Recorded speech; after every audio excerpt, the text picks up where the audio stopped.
It may be surprising to recognize that shame is actually quite an innocent emotion, and it is one that actually comes from our deep desire to be loved. That may be hard to believe considering how painful shame can be. But shame arises when we fear that we're going to be separated or kicked out or rejected by the group.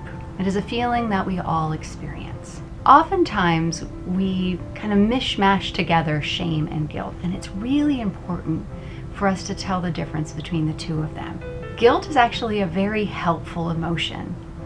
Now, when we have engaged in a behavior or an activity that feels inconsistent with our values or the person that we want to be, guilt provides us feedback to let us know that the next time we're in that situation, we probably want to make a different choice. And maybe perhaps that we need to go back and repair, especially if we feel a deep sense of remorse for having hurt somebody else. So having that kind of feedback so that we can self-adjust our own behavior is really very important. Shame, on the other hand, rather than focusing on the behavior or the action, focuses on us as a whole and loses sight of how complex we are as people, and simply just narrows it down to this belief that we are flawed, that there's something wrong with us, that we are bad.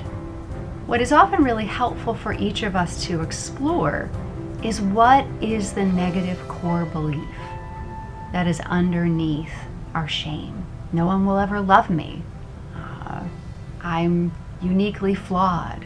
I'm too different. I'm too this, or I'm not enough that. And for many of us, that negative core belief may go all the way back to childhood. When we feel that the problem in any situation has to be us because we're flawed, we're bad, we're unlovable, one of the things that happens is it's very difficult for us to learn how to set boundaries, how to keep ourselves safe, how to speak up for ourselves. Because clearly if something is not going the way that we want to have it go, well, we have to be the problem. But if we start to realize that that's not the case, then it becomes much easier for us to be able to speak up for ourselves. Another piece that's important for us to recognize is that when we find ourselves having difficulty moving through a feeling, an experience that we had years ago still seems to be stuck.